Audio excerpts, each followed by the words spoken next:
I'm going to paint a rainbow on a card using watercolour paints. So I'll show you first of all what I'm going to use. There we go. I've got a variety of different makes, 3 different makes of watercolour paint in tubes. I'm not bothered whether I use paint in tubes or in pans. I always used to use pans of colour. Now I tend to use either, and I actually squeeze the tubes out into pans, and then when it's open to the air it dries and you can re-wet it, so it's a bit like using the colour out of a pan, but you've got it in a tube to refill the pans from.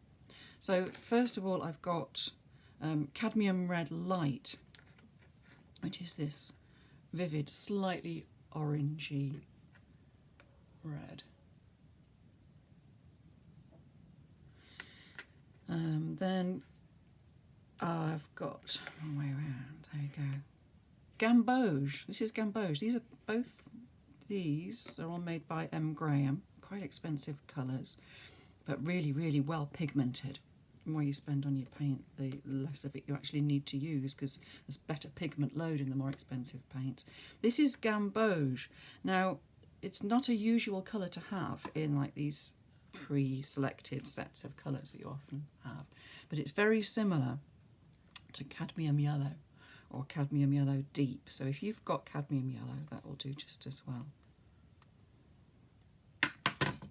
Then I've got cadmium yellow pale in there. There's also, I think, some lemon yellow in there from a previous squeezing out. This is just some Cotman watercolour, Winsor & Newton.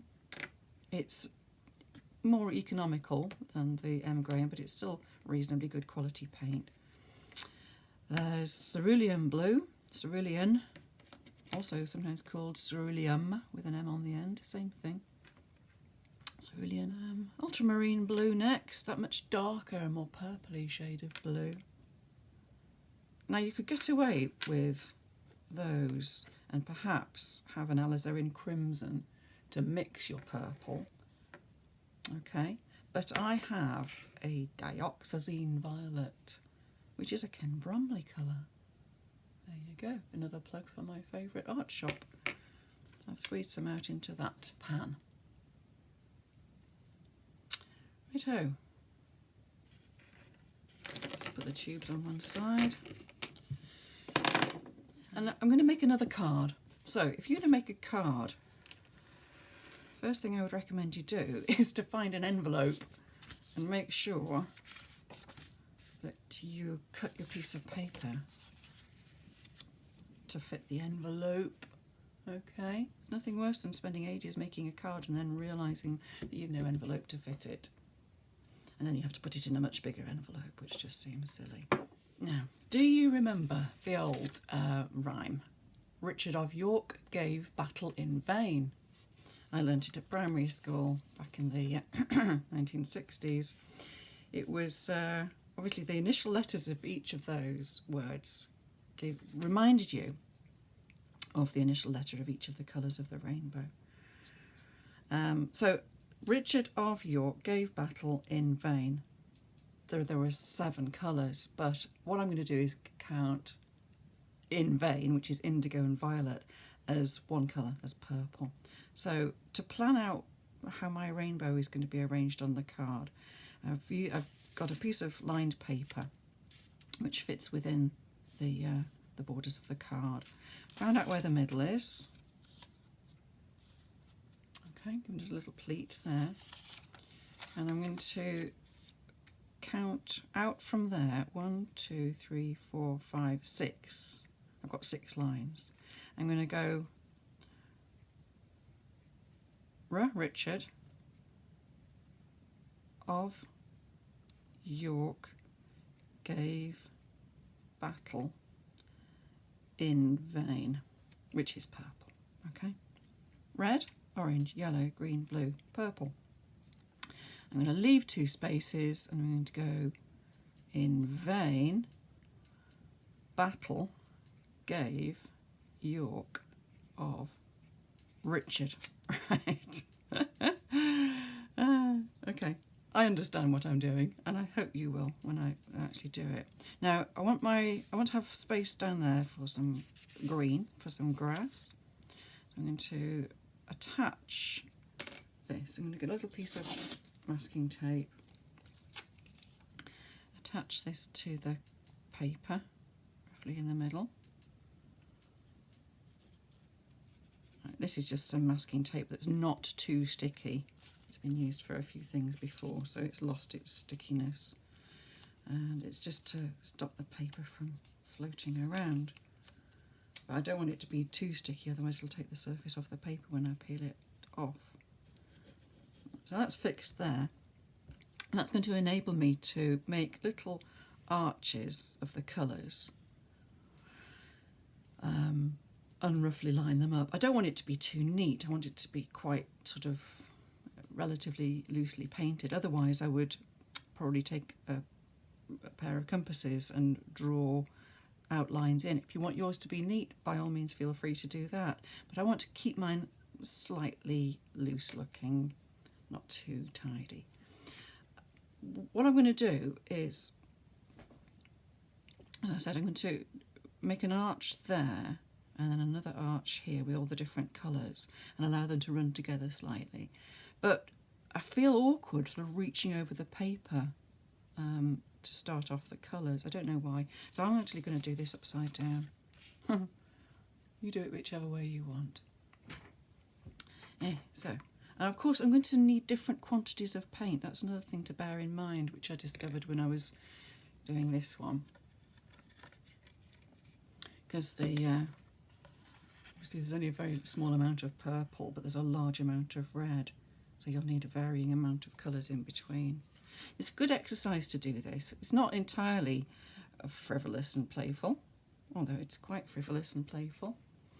But it also involves an interesting technique. Oops, sorry, excuse my teacup fluttering around there. A technique where you can just get colours to mix together without it all running all over the place. Let me show you.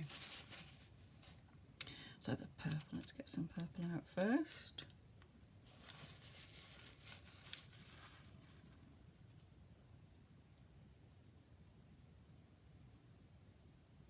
So I always remind people, if you're painting with watercolour, is to put your paint out into the water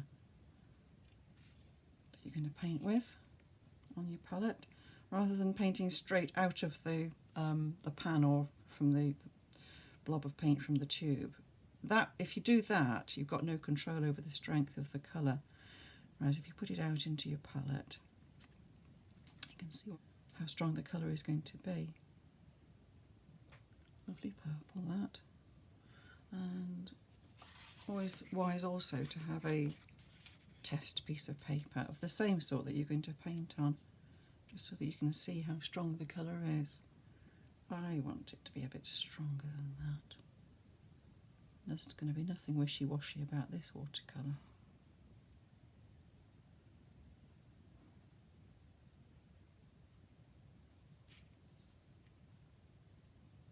Why not have a bit more? Okay, that'll do. Yeah, I just did it again. Strong enough, I think. So there's purple. Going to make a nice little archway there. Deliberately keeping it reasonably messy looking, trying to embrace my inner child here, not worry too much about neatness. And the next colour I'm going to need, and that will hopefully stay wet for long enough, is going to be Ultramarine Blue, which is a purpley blue. Of course, if you were being sensible, you'd get all your colours mixed ready first, wouldn't you? Not like me.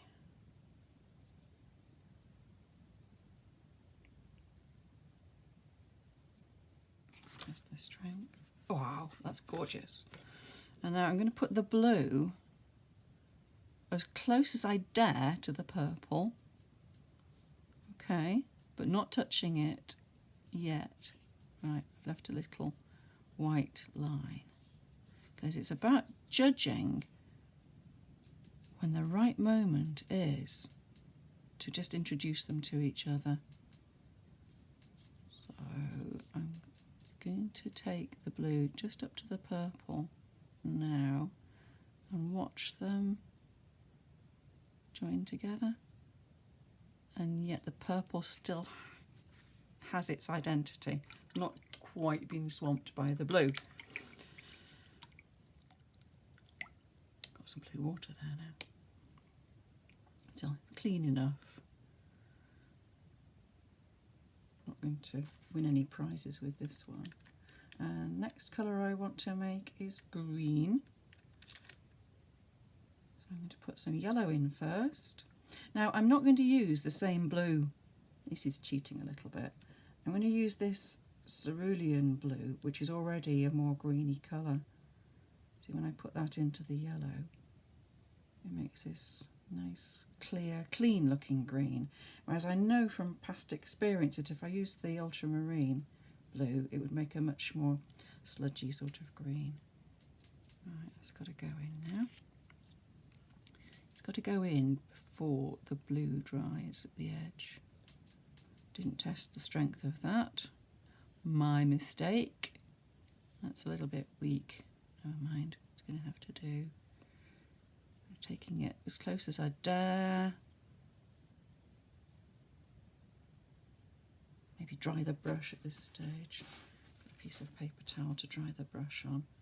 Don't want to flood too much paint into there. And then introduce them to each other. Okay. There's a big blob there. Okay, so it just starts to blend in. There's a nice run happening there. That do you think I should take that out? Dry my brush. What to do? Might just suck a little bit of that up so it doesn't go too blobby. There. Under control, just about. Right, let's just get some nice clean yellow. As I say, although the water looks a little bit murky, it's clean enough.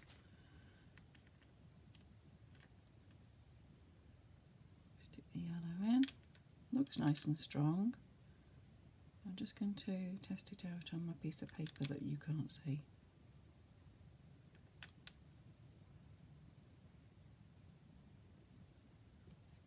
Oh yeah, settled in nicely. There we go, there's the yellow.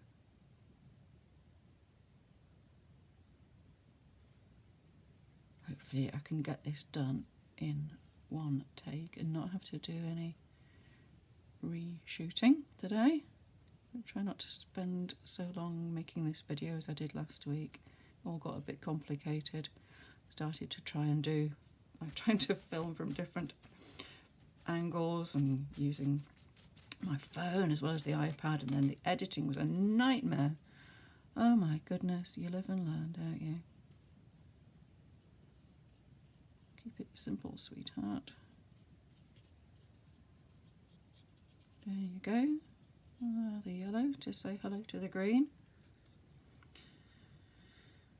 Right, now what I'm going to do, because I've only got one clean space here, is I will get the red out to use, get plenty of it out, make my puddle of red, and then add the red to the yellow to make my orange. So plenty of, and here's the lovely red, yum yum, juicy red.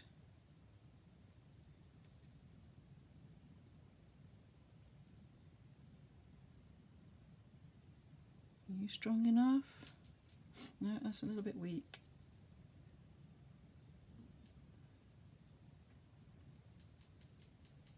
I do love these Graham colours. Very, very highly pigmented. Like lots of pigment load per squeeze of paint. Right, smashing. Now, I don't need very much of that strong red in the yellow. Watch this.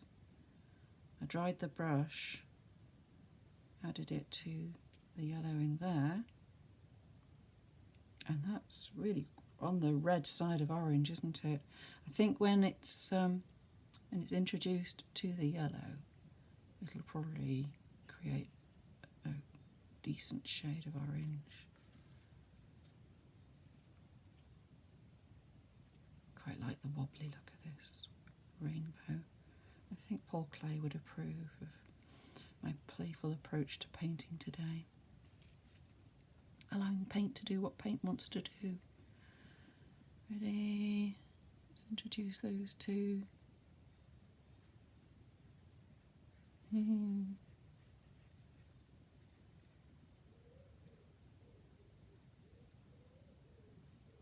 Okay. And of course, being watercolour, it'll carry on moving for a while, doing its own sweet thing. Clean the brush, give it a dry. Go into this red. Wow, this is making me feel so happy. This colour and the colours together. I think when I got up to the green, it was looking quite drab. But as soon as I got to the yellow and beyond, I'm getting this amazing feeling of joy and enjoyment.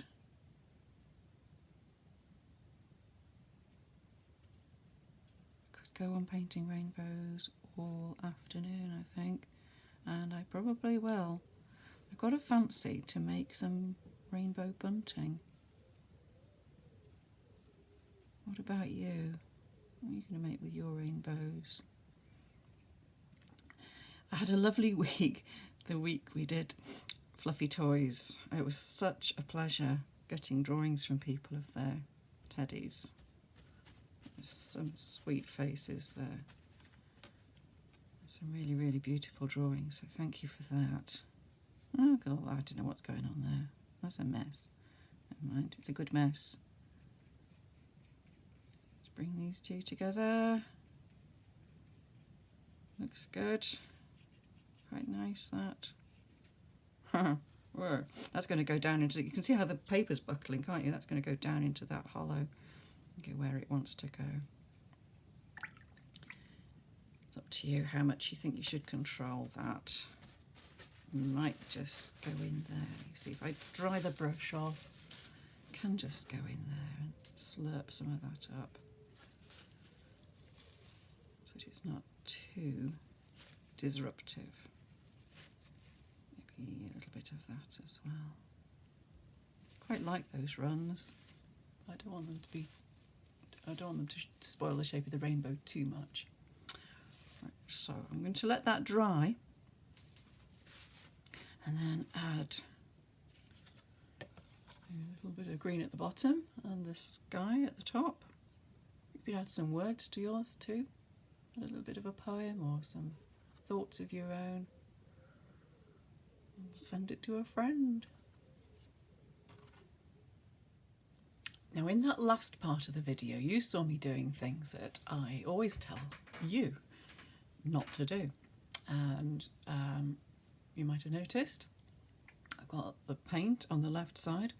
I'm a right-handed person. I've got my water over there, so of course that meant that when I took water over to the paint I splashed the paper, and it was really awkward having hold of my work and crossing over like this to try and get to the paint. So that's a really good illustration of why it is that you should really set up your paint on the same side as your water and on the same side as your dominant hand. So that's how it should have been, and that's how it's going to be for doing the next part, which is going to be the sky and the grass. So I'm going to come around the right way. I'm going to take off the masking tape, put it off nice and carefully so it doesn't scuff the surface of the paper. Turn it right way up. And interesting things you can see where, first of all, the purple, when it was wet, it was really, really dark. It looked almost black. And you can see how it's dried this much paler colour. You can see the clear purple there. And this area where everything dribbled down into the hollow caused by the buckling of the paper. I think that's really quite sweet the way that's gone. I like those accidentals, the backgrounds and so on. And here and here where the paint has sort of settled out into the lower parts of the paper, that red's gone really intense. It's still slightly wet there, but I shouldn't be going anywhere near there with the green. I'm just going to do a nice swathe of grassy green. Perhaps have a little more yellow in that mixture to make it a brighter, more grass type of colour.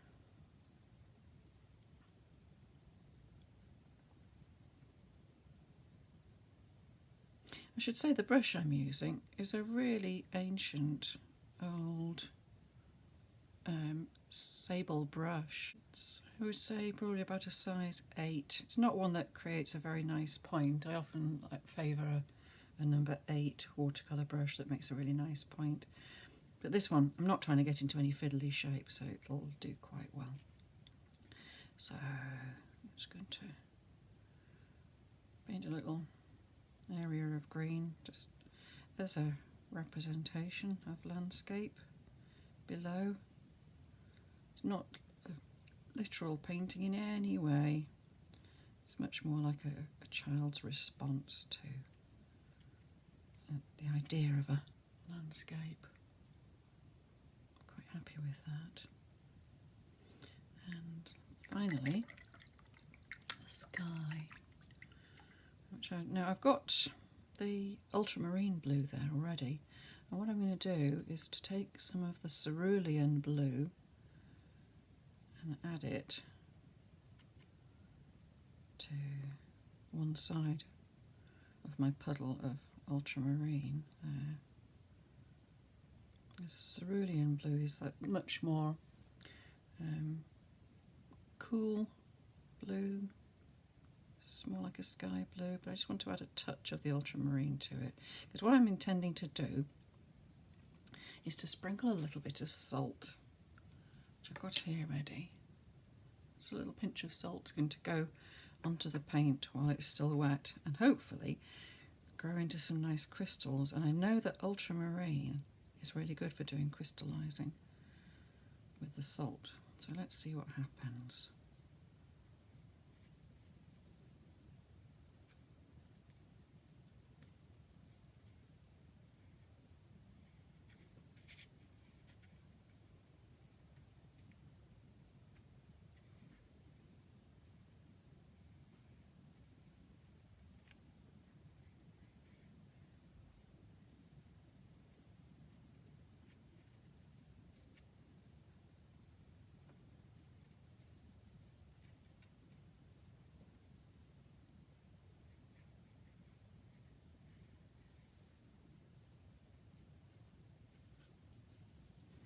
Get that to run up to the top of that patch, so there's more paint at the top, just dabbing a little bit extra in there. Just want to make sure there's plenty of wet blue colour. Sprinkle my salt on, and then, fingers crossed, I'll get an interesting texture. It doesn't take a lot of salt to do this technique. The tiniest little pinch, and at first nothing seems to happen, but you have to be patient. Don't be tempted to come back and add more salt, because what it's got to do is dissolve in the water that the paint is in, and then if it's got enough time it regrows into crystals on the surface of the paper and pushes the pigment out with it, creates some interesting textures. It's one of those things. Sometimes it works and sometimes it doesn't. So we'll see. We just have to sit and watch paint dry. But what I'll do is to turn the video off and bring you back later. Well, you can see now that that paint's dry that nothing did happen, which is typical of watercolours, where they decide what they want to do. There's only so much you can do to encourage them to go where you want them to go, but in the end they always decide for themselves, and it's okay without the crystallization. I can show you what it might have looked like had it worked well on this sample, which is a beautiful example of crystallization working really well. Different colours I've used there, Ultramarine Blue and Intense Blue, and here Burnt Umber and Quinacridone Gold mixed together, and all of those colours have created these beautiful patterns. And also this is on a different sort of paper. I suspect the cheap old paper that I used for the card has been a factor in the crystallization not working. Well, it's alright. I didn't mind it. It was quite pretty, and it was fun to do. So there you go. You have fun. Send me your rainbows.